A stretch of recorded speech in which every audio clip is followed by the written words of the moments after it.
यार साथियों, स्वागत करते हैं आईएएस पीसीएस वॉरियर्स में। और जीएस 1 का एक मैंने मौर्यन आर्ट कराया था टॉपिक। उसके बाद से पॉलिटी जीएस 2 का एक क्वेश्चन मैं कराने वाला हूं, जो कि क्वेश्चन आज तक हर बार एक आध साल गैप देके हर बार बीपीएससी में पूछा गया है। मेंस में जीएस पेपर 2 में सेक्शन 1 जो polity and Indian polity and constitution वाला सेक्शन है, उसमें लगातार यहाँ से सवाल पूछे जाते हैं। ठीक है, तो इसका मैं आपको आज समझाऊंगा कि ज़रूरी नहीं है कि आपको हर चीज़ का क्लास अटेंड करना ज़रूरी है। अगर कोई सही से गाइड करने वाला हो तो किसी भी क्वेश्चन को आप आसानी से लिख सकते हैं, बस कंसेप्ट क्लियर होना चाहिए। आज के सेशन में मैं कोशिश करूंगा कि केवल कंसेप्ट पे आपका ध्यान एकाग्रित करूं और एग्जाम्पल्स के माध्यम से आपके दिमाग में हर चीज़ों को डालूं और मैं दिखाऊं कि कैसे हर चीज़ें आसानी से समझी जा सकती हैं, अगर समझाने वाला सही से उसको समझाना चाहे तो। जरूरी नहीं है कि आप किसी क्लास में अटेंड करिएगा 20,000 30,000 40,000 का क्लास तभी आप को टॉपिक समझ में आएगा। मैं इस चीज़ को आज प्रूफ करके दिखाऊंगा और जितने सेशन अटेंड कर रहे हैं शायद ही कोई ऐसा स्टूडेंट होगा जिसको ये चीज़ें समझ में नहीं आएगी। और कमेंट में आके आप प्रतिक्रिया भी दीजिएगा कि आपको चीज़ें समझ में आई कि नहीं। बहुत ही महत्वपूर्ण टॉपिक है न्यायिक सक्रियता यानी कि जुडिशियल एक्टिविज्म, जो कि हर साल एग्जाम में यहाँ से सवाल बीपीएससी में पूछे जाते हैं। तो चलिए हम लोग सेशन को स्टार्ट करते हैं। और जो लोग भी नए होंगे चैनल को सब्सक्राइब करिएगा। जिन्होंने मौर्यन आर्ट नहीं देखा जीएस 1 का, उसको मैं नीचे पिन कर दे रहा हूँ कमेंट में, आप देख लीजिएगा। और मैं टेलीग्राम ग्रुप का लिंक भी दे रहा हूँ, वहाँ से आप ज्वाइन कर सकते हैं। ठीक है, तो चलिए हम लोग सेशन को स्टार्ट करते हैं। आज का हमारा क्वेश्चन है कि भारतीय शासन में न्यायिक सक्रियता एक नवीन धारणा है। विवेचना कीजिए तथा न्यायिक सक्रियता के पक्ष और विपक्ष में दिए गए मुख्य तर्कों को स्पष्ट करिए। 64th बीपीएससी में सवाल पूछा गया है। इस प्रश्न को जैसे भी पूछे, अगर कंसेप्ट क्लियर होना, 67 बीपीएससी में पूछा गया था इससे सवाल। अगर आपका कंसेप्ट क्लियर है तो न्यायिक सक्रियता, जुडिशियल एक्टिविज्म, एक होता है जुडिशियल रिव्यू, दोनों से आप आसानी से सवाल क्लियर कर सकते हैं, कुछ भी घुमा के पूछे। जैसे कि इंग्लिश में कहें तो judicial activism is a recent phenomenon in the Indian governance, comment and bring out the main arguments in favour and against of judicial activism. 64 का सवाल था ये। अब बताइए, ये इतना खतरनाक टाइप के घुमा के सवाल पूछा है, लेकिन ये कंसेप्ट क्लियर है तो इसको आसानी से आप बना सकते हैं। न्यायिक सक्रियता यानी कि जुडिशियल एक्टिविज्म एक संसदीय लोकतंत्र में दुधारी तलवार है। दुधारी तलवार का मतलब कि इधर से करेगा तब भी कटेगा, इधर से, मतलब दो तरीके, दो पक्ष है इसके। ऐसे सवाल पूछा है। तो अगर आप रट के जाइएगा तो ऐसे प्रश्नों को शायद आप कर सके, लेकिन आपके आंसर में दिख जाएगा कि आपका कंसेप्ट क्लियर है कि नहीं। मैं ऐसे ऐसे एग्जांपल आपको बताऊंगा कि आपको लगेगा कि हाँ ऐसा, मतलब ऐसे खेला जा सकता है इस क्वेश्चन से। और जब तक वो कंसेप्ट क्लियर नहीं रहेगा, यहाँ पर इस क्वेश्चन को आप नहीं बना सकते हैं। ये तो समझ भी नहीं पाएगा कह क्या रहा है क्वेश्चन। ठीक है, तो चलिए हम इस सेशन को स्टार्ट करते हैं। चलिए, इससे पहले मैं चाहता हूं कि जो भी चाहते हैं हमारे बैच से जुड़ना, वो आप कैसे इनरोल कर सकते हैं। ऑलरेडी हमारे हिंदी और इंग्लिश की दोनों क्लासेस रन कर रही हैं, आपको व्हाट्सएप ग्रुप से चल रही है, जिसमें आपको आंसर राइटिंग प्रोग्राम है, पर्सनल मेंटरशिप प्रोग्राम है, जो 16 जनवरी से एक नया फिर से हम लोग स्टार्ट कर रहे हैं। इसमें 20 टेस्ट होंगे। क्या क्या मिलेगा, सेक्शनल और फुल लेंथ। 20 से ज़्यादा होंगे, अब हम इसको 30 करके रखे हैं। ठीक है, एक सप्ताह में आपके टॉपिक्स दिए जाएंगे। 3 टेस्ट होगा, जीएस 1 का, जीएस 2 का और एसे का। टेस्ट का टॉपिक दिया जाएगा, नोट्स उसके प्रोवाइड कराएंगे, उस पर हम लोग गूगल मीट पे क्लास भी लेंगे उसका, जैसे अभी मैं आपको पढ़ा रहा हूँ इसी टाइप से। ठीक है, टेस्ट बाय व्हाट्सएप ग्रुप होगा, फीडबैक मिलेगा, पर्सनल मेंटरशिप मिलेगा, रैंक्स बताया जाएगा, मार्क्स बताया जाएगा, टॉप्स कॉपी दिखाया जाएगा, मॉडल आंसर दिया जाएगा, ऑनलाइन क्लास भी आपके अवेलेबल करवाए जाएंगे जूम पे या फिर आपके गूगल मीट पे। तो अगर आपको जुड़ना है तो 91 17 16 63 47 यानी कि 9117166347 पे आप जुड़ सकते हैं। 1500 फी है और ये बैच आपको कल से स्टार्ट हो रहा है।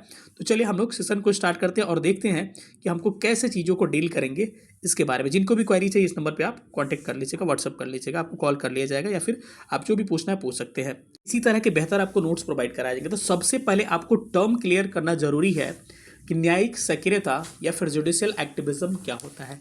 ज़्यादा हम फैक्ट पे भरोसा नहीं करेंगे, यहाँ पर हम ज़्यादा कंसेप्ट देने की आपको कोशिश करेंगे। सबसे पहले जानिए कि न्यायिक सक्रियता होता क्या है और सबसे पहले यह स्टार्ट कहाँ से होता है। ये सबसे पहले अमेरिका में जाइएगा तो एक इतिहासकार होते हैं, आपको नाम है उनका, आर्थर सेलिंगर जूनियर। इन्होंने अमेरिका से यह अवधारणा ली गई है, शब्दावली पहली बार।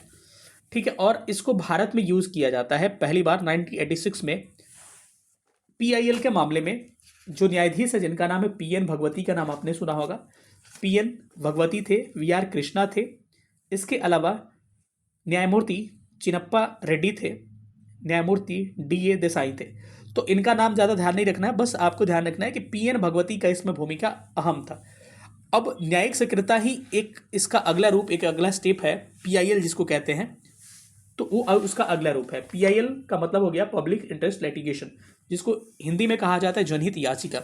तो मेरा उसको बाद में हम लोग डिस्कस करेंगे। सबसे पहले हम लोग ये जानते हैं बात कि न्यायिक सक्रियता जुडिशियल एक्टिविज्म होता क्या है।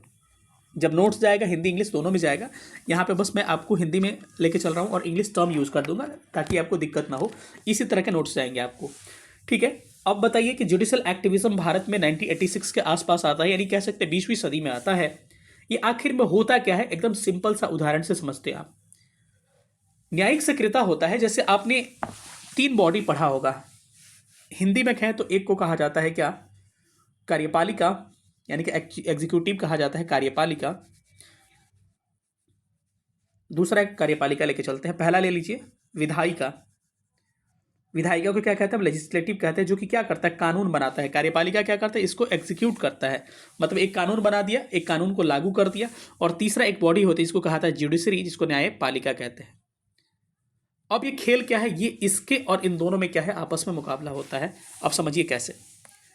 तो न्यायिक सक्रियता होता क्या है कि जब न्यायपालिका यानी जुडिशरी जो है कार्यपालिका और विधायिका के कार्यों में हस्तक्षेप करने लगता है, तो इसी घटना को हम लोग जुडिशियल एक्टिविज्म या फिर न्यायिक सक्रियता कहते हैं। इसका उद्देश्य क्या होता है, ये उद्देश्य होता है कि मानवीय अधिकारों का संरक्षण करना, हमारे मूल अधिकारों का संरक्षण करना और साथ में समाज में न्याय को बढ़ावा देना। फिर से एक बार समझिए कि जब न्यायपालिका का काम क्या है, न्यायपालिका का काम है न्याय सुनाना, न्याय देना। लेकिन न्यायपालिका अपने कार्यों से हटकर कार्यपालिका यानी जो काम करता है हमारे समाज में, कह सकते हैं कि कानून तो विधायिका बनाया, लेजिस्लेटिव बनाया, लेकिन कार्यपालिका जो उसको काम को करता है, इनके कार्यों में हस्तक्षेप करने लगे न्यायपालिका, तो उस घटना को हम लोग जुडिशियल एक्टिविज्म कहते हैं। शायद अभी भी समझ में नहीं आया होगा, तो अब समझ में आपको आ जाएगा। उदाहरण से समझिए, सबसे बेहतर उदाहरण आपको मैं समझा रहा हूँ। आपने पढ़ा होगा कि दिल्ली में एक बार फैसला सुनाया गया न्यायपालिका के द्वारा, यानी कि सुप्रीम कोर्ट मान के चलिए कि न्यायपालिका के द्वारा, जुडिशरी के द्वारा एक फैसला आया जिसमें कहा गया कि दिल्ली में जितना भी 10 साल से पुराने डीजल वाहन हैं उन पर प्रतिबंध लगा देना चाहिए। समझ गए किसका फैसला आया, ये न्यायपालिका जुडिशरी का फैसला आया कि दिल्ली में 10 साल से पुराने जितने वाहन हैं जो डीजल से चलने वाले हैं उन पर प्रतिबंध लगाया जाए। किसको आदेश दिया गया, ये कार्यपालिका को, कार्यपालिका ही कार्य करेगा ना, उसको आदेश दिया गया। अब एक बात बताइए कि न्यायपालिका का क्यों ऐसा किया। न्यायपालिका इसलिए किया ऐसा ताकि हमारे प्रदूषण नहीं फैले। प्रदूषण नहीं फैले मतलब कि क्या होगा, हमारे पर्यावरण का संरक्षण होगा और हमारे अधिकारों के संरक्षण के लिए उसने किया। आर्टिकल 21 में आपने पढ़ा होगा, आर्टिकल 21 में ऑलरेडी हमने आपको बता रखा होगा या फिर आपने पहले भी पढ़ा होगा, जिसको कहते हैं जीवन जीने का अधिकार, right to life and personal liberty. आपने 21 पढ़ा होगा, जिसमें स्वस्थ पर्यावरण का भी एक अधिकार हमारे पास होता है कि हम जिए तो हमारे पास स्वच्छ हवा भी होना चाहिए ताकि हम सांस ले सकें। यही हमारे अधिकारों को संरक्षण करने के लिए न्यायपालिका यानी कि जुडिशरी ने क्या किया कि ये नोटिस जारी किया कि 10 साल से जितने पुराने वाहन हैं दिल्ली में, उसको क्या किया जाए, उसको प्रतिबंधित कर दिया जाए। लेकिन प्रैक्टिकल में इनकी बातें कभी कभी सही नहीं हो पाती है। क्यों? अच्छा, ये कैसे जुडिशियल एक्टिविज्म हो गया? क्योंकि न्यायपालिका का काम ये नहीं है वाहन बंद करवाना, ये कार्यपालिका का काम है, या फिर विधेयक बनाकर विधायिका का काम है। लेकिन ये फैसला कौन सुना रहा है? न्यायपालिका। यानी अपने इसका तो काम है न्याय करना, लेकिन ये तो अंदर घुस रहा है इनके कार्यों में। क्योंकि आपने पढ़ा होगा कि आर्टिकल 50 सेपरेशन ऑफ पावर, सबका क्या है, पावर बटा हुआ है। न्यायपालिका का अलग कार्य है, विधायिका का अलग कार्य है और कार्यपालिका का अलग कार्य है। तो अब तो ये हस्तक्षेप करने लगा। क्यों हस्तक्षेप किया? हमारे मानवीय अधिकारों का संरक्षण करने के लिए, हमारे मौलिक अधिकारों का संरक्षण करने के लिए हस्तक्षेप करने लगा। तो इसी को कहते हैं जुडिशियल एक्टिविज्म। अब ऐसा प्रैक्टिकल कई बार चीजें नहीं हो पाती है। अब बताइए कि ये लोग तुरंत अगर बैन कर दें कि आप क्या करिए, ये 10 साल से पुराने वाहन जो है डीजल से चलने वाले उसको बंद कर, आंदोलन होने लगेगा कि भाई जो खरीद कर रखा है उसको प्रॉब्लम होगा। अरे किसान बिल, सबसे अच्छा उदाहरण किसान बिल की देख लीजिए। किसान बिल तो पास कर दिया गया, लेकिन क्या किया, आपको जुडिशियरी ने हस्तक्षेप करके किसान बिल को निरस्त कर दिया। वो भी कार्यपालिका में हस्तक्षेप किया, सबसे जीता जाता उदाहरण है ये। तो ये सब उदाहरण सबसे अच्छा है कि आप ऐसे नहीं कर सकते। एक और आपको उदाहरण मैं कह रहा हूँ कि दिल्ली में आप जाइएगा ओखला की तरफ, तो एक कचरा का पहाड़ टाइप का है, कभी देखा होगा आपने। तो उसको एक फैसला सुनाया जाता है किसके द्वारा, न्यायालय के द्वारा, जुडिशरी के द्वारा, कि क्या किया जाए, इस कचरे के पहाड़ को एक दिन में साफ कर दिया जाए। अब बताइए, ये तो अपना फैसला सुना दिया जुडिशरी, लेकिन काम नहीं है कचरा का पहाड़ वाड़ साफ करना, न्यायालय का काम ही नहीं है। काम किसका है? ये काम है आपका कार्यपालिका और का काम है, जो काम करता है। नगर पालिका ये काम करेगा, ये चीज़ों को ठीक करेगा। तो ये तो हस्तक्षेप किसने किया? जुडिशरी ने किया। क्यों किया? ताकि हमारे मौलिक अधिकारों का संरक्षण हो पाए, हमें स्वच्छ वातावरण मिल पाए, हमें प्रदूषण से बचाया जा सके, कचड़ों से बचाया जा सके। तो ये हस्तक्षेप ही क्या कहलाता है, जो कि पॉसिबल नहीं है। कई बार न्यायपालिका इसके चक्कर में ऐसे फैसले ले लेते हैं जो कि प्रैक्टिकल वे में सफल नहीं हो पाते हैं। ठीक है, ये आपने चीज़ें देखी होगी। आगे हम इस चीज़ों को डिटेल में पढ़ेंगे और इसके बाद भागलपुर अखफोड़वा कांड जब पढ़ाएंगे तो आपको चीज़ें और डिटेल में क्लियर हो जाएंगी, जो कि वहीं से PIL की शुरुआत होती है और वही इंपॉर्टेंट है। उसके अलावा ट्रिपल तलाक जो है, शाहबानो केस जो है, उसके बारे में बताएंगे, साराबानो केस, तो उसमें आपको और चीज़ें क्लियर हो जाएंगी। ठीक है, तो अभी आपका डेफिनेशन क्या समझे, जब न्यायपालिका जो है कार्यपालिका और विधायिका के कार्यों में हस्तक्षेप करता है, उसके क्षेत्रों में हस्तक्षेप करता है, तो इसको या तो हम लोग क्या बोलते हैं, न्यायिक सक्रियता कहते हैं, या फिर न्यायिक गतिशीलता भी कहते हैं। इंग्लिश में जुडिशियल एक्टिविज्म कहा जाता है। उदाहरण मैंने 3 यहाँ दिख रखा है कि साराबानो केस में 3 तलाक, दिल्ली में 10 साल से पुराने डीजल वाहनों पर प्रतिबंध, ये सब क्या है, सारा जुडिशियल एक्टिविज्म का उदाहरण है। आगे चलिएगा ना तो आपको सारी चीज़ें और क्लियर होंगी जब एग्जाम्पल सारा आपको बताएंगे।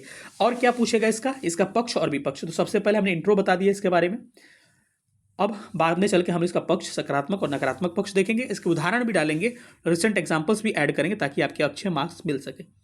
ठीक है, तो अब जानते हैं हम लोग इसका कारण क्या होता है, न्यायिक सक्रियता का कारण क्या होता है, क्यों न्यायालय को क्यों जरूरत है कार्यपालिका के क्षेत्रों में हस्तक्षेप करना। सुनिए इसका कारण क्या है।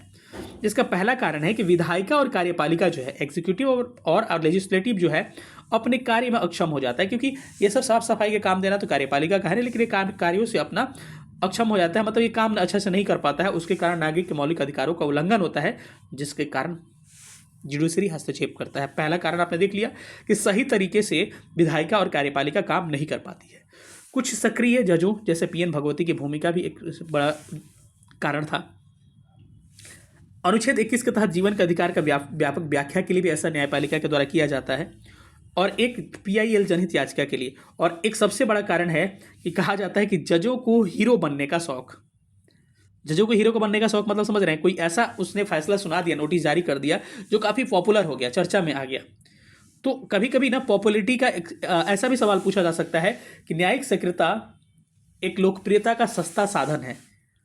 समझ सकते हैं, ऐसा भी सवाल पूछा जा सकता है कि जुडिशियल एक्टिविज्म क्या है, आपकी पॉपुलरिटी का एक सस्ता साधन है। सस्ता साधन मतलब समझ रहे हैं कि जल्द कोई जज पॉपुलर हो जाए, एक नोटिस निकाल देगा, क्या कहेगा कि पटना में एक काम करो, कि पटना में जितने आपके दिख रहा है ना, ये ग्रीन ऑटो को छोड़ के जितने ऑटो बड़ा बड़ा दिख रहा है सबको उठा के फेंक दो।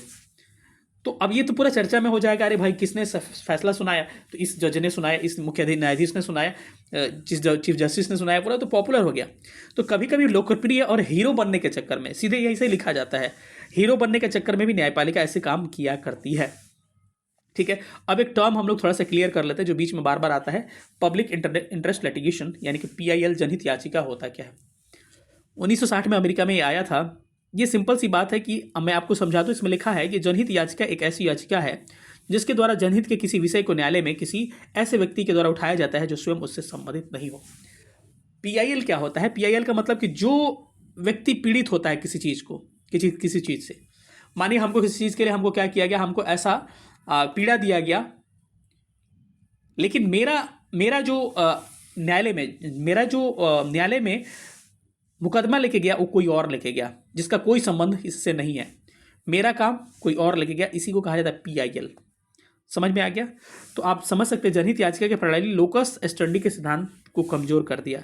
और लोकस स्टैंडी का सिद्धांत क्या है जान लीजिए। लोकस स्टैंडी के अनुसार केवल पीड़ित व्यक्ति को ही न्याय पाने का अधिकार है, तो जो पीड़ित है उसको ही न्यायालय में जाना चाहिए, उन्हीं को अधिकार है न्यायालय में जाने का। किसने कहा था? लोकस स्टैंडी एक सिद्धांत है। ये सब टर्म यूज करिएगा ना तो क्रीम है, ये सीधे 10 नंबर बढ़ा देगा आपको। लोकस स्टैंडी सिद्धांत कहता है कि जो पीड़ित है किसी चीज़ से वही न्यायालय में जा सकता है, लेकिन जनहित याचिका में क्या होता है कि पीड़ित कोई और है लेकिन इसके बदले कोई और जाता है, इसको जनहित याचिका कहते हैं। और जनहित याचिका ही जुडिशियल एक्टिविज्म का अगला रूप है और जुडिशियल एक्टिविज्म का ही रूप है, क्योंकि ये जाएगा जब न्यायालय में तो कार्यपालिका में हस्तक्षेप होगा और उसका फैसला आएगा, तो ये क्या होगा, जुडिशियल एक्टिविज्म का रूप बन जाएगा। ठीक है, चलिए आगे चलते हैं। आलोचना, इसकी आलोचना किया जाता है कि आलोचना क्या है, थोड़ा सा आलोचना भी जान जाते हैं। ये क्या है, यह पावर ऑफ सेपरेशन, शक्ति सिद्धांत के विरुद्ध है। मतलब आर्टिकल 50 जो है DPSP में आपने पढ़ा होगा कि पावर ऑफ सेपरेशन यानी कि शक्ति सिद्धांत का विपरीत है, क्योंकि सबका अपना अपना कार्य है, कार्यपालिका का, न्यायपालिका का और विधायिका का, लेकिन ये क्या हो जाता है, हस्तक्षेप होने लगता है। न्यायिक सक्रियता के कारण सरकार की विभिन्न संस्थाओं के बीच तनाव और संघर्ष होने लगते हैं। समझ ही सकते हैं कि जो भी इंस्टीट्यूशंस बने हैं काम करने के लिए, उनमें संघर्ष होने लगता है, क्योंकि ये किसका फैसला होता है, इस जुडिशरी का फैसला होता है। इससे न्यायालय की दक्षता भी प्रभावित होती है और करोड़ों मुकदमे लंबित है।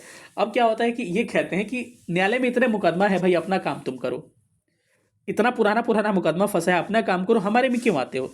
समझ गए ना मेरी बातों को। तो ये भी प्रभावित होता है। न्यायिक अवमानना में वृद्धि होती रहती है। सबरीमाला मंदिर, न्यायिक अवमानना का मतलब हो गया कि जैसे कि कोई चीज़ें न्यायालय कहता है उसको लोग नहीं मानते हैं, तो वैसा कहिएगा तो मानेगा ही। जैसे सबरीमाला मंदिर का आपने उदाहरण देखा होगा। PIL के बार कई बार सस्ते लोकप्रियता का साधन बन जाता है। ठीक है, विशेषता के अभाव में कई निर्णय अव्यवहारिक हो जाते हैं। जैसे कि दिल्ली में प्रदूषण को तुरंत खत्म करिए, अव्यवहारिक है ना, व्यवहारिक है नहीं, एप्लीकेबल है नहीं, प्रैक्टिकल है ही नहीं।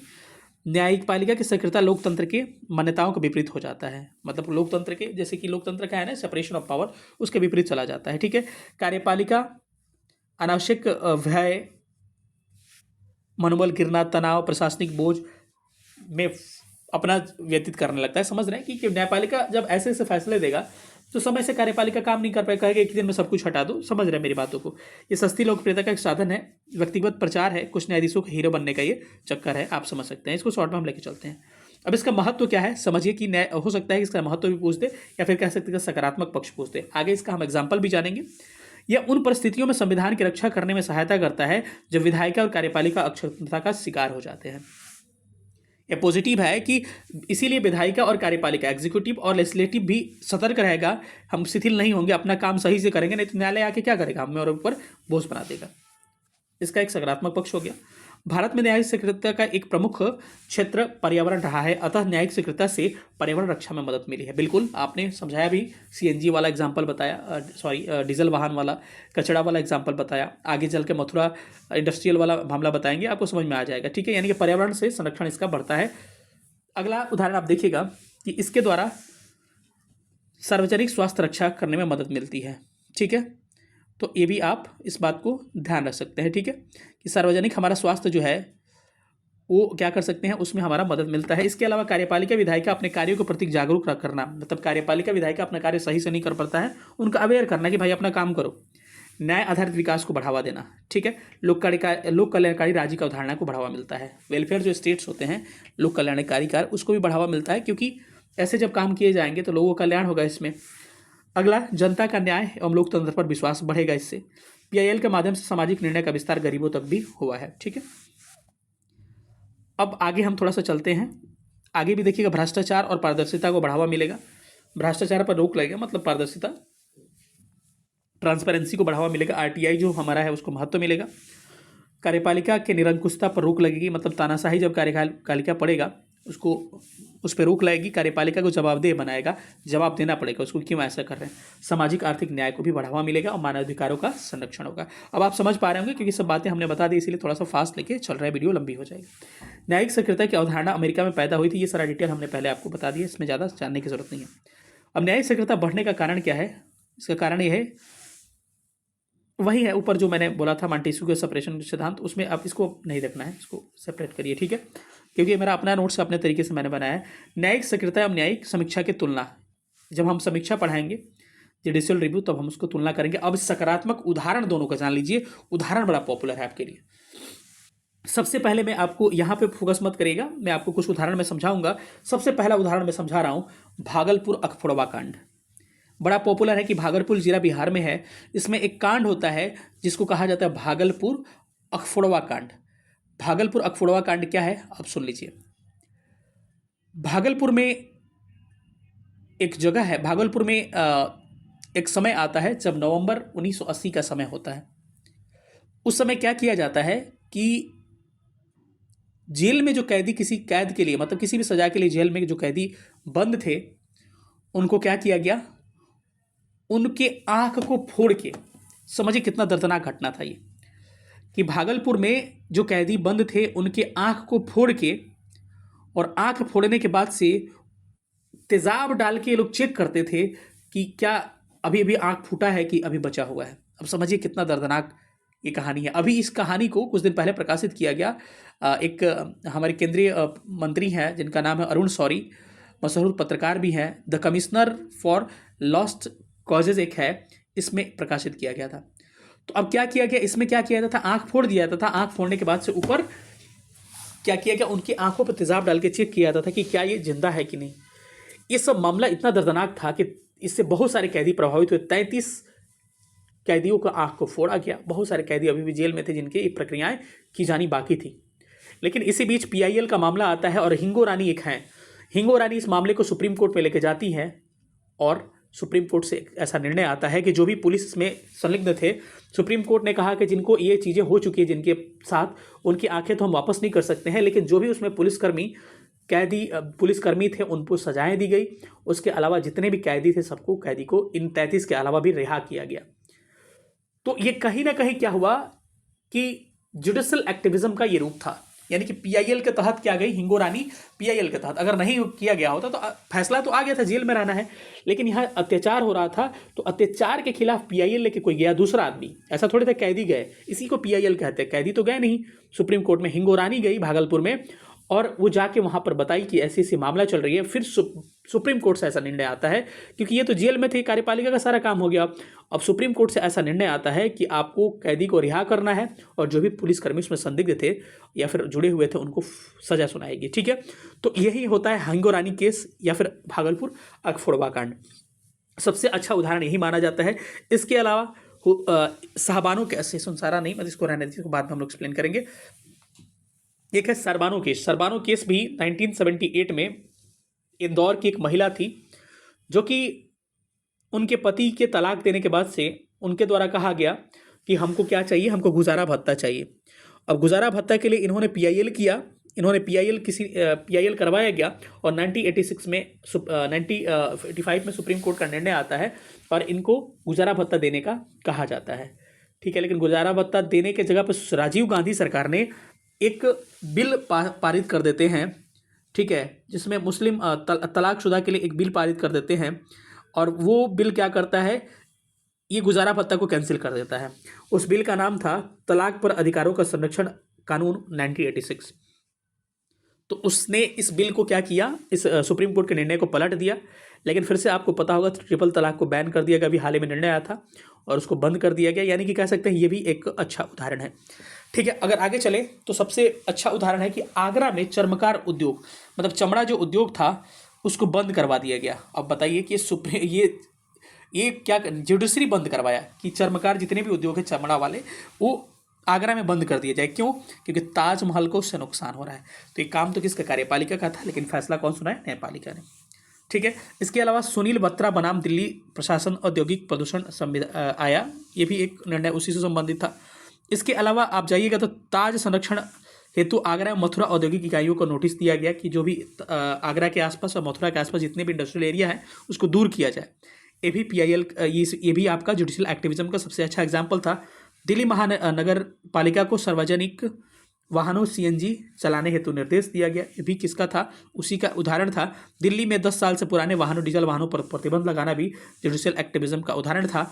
गंगा के किनारे, दिल्ली में यमुना के किनारे अवस्थित आवासीय क्षेत्रों में चल रही फैक्ट्रियां एवं औद्योगिक इकाइयों का स्थानांतरण करके संबंधित, मतलब कि जो भी दिल्ली और यमुना के आसपास है इंडस्ट्रियल एरिया की तरफ उनको स्थानांतरित किया गया ताकि प्रदूषण से बचा जा सके। ये भी इसका उदाहरण था। ठीक है, वर्तमान का उदाहरण देखा जाए तो इसमें सुप्रीम कोर्ट द्वारा आपको एक रोक लगाया गया। आपने देखा होगा किसान बिल जब पारित कर दिया गया विधायिका के द्वारा, लेकिन सुप्रीम कोर्ट से निर्णय आया कि इसको निरस्त किया गया। सबसे अच्छा उदाहरण है। इसके अलावा आधार कार्ड को हर जगह अनिवार्यता जो था, सिम में लगाना, आपको बैंक में लगाना, इसको भी निरस्त किया गया।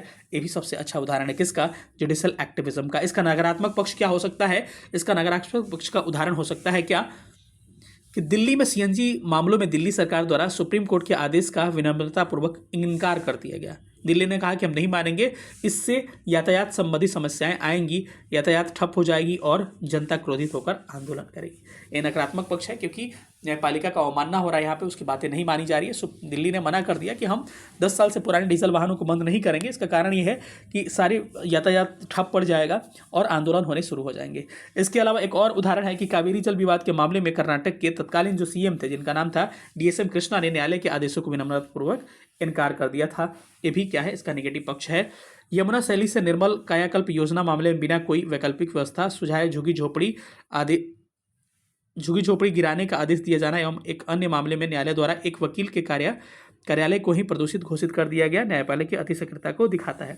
इसमें भी झुग्गी झोपड़ी को हटाया गया, मतलब जो गरीब लोग हैं उनको भी हटाया गया। ये भी क्या है, इसका एक नेगेटिव पक्ष कहा जा सकता है। अब इसका निष्कर्ष क्या निकल सकता है? निष्कर्ष यही निकलेगा कि हम ऐसे लिखेंगे ताकि हमारा पॉजिटिव दिखे, नेगेटिव दिखे, लास्ट में पॉजिटिव से खत्म करेंगे कि हम कह सकते हैं कि यह सत्य है कि न्यायिक सक्रियता के कई निर्णयों में लोकतांत्रिक व्यवस्था को मजबूत आधार दिया गया है, पर यह भी आवश्यक है कि न्यायपालिका भी अपने संविधान द्वारा निर्मित सीमाओं का पालन करे। और आगे लिख सकते हैं ताकि सेपरेशन ऑफ पावर आर्टिकल 50 का अनुरक्षण हो सके या संरक्षण हो सके।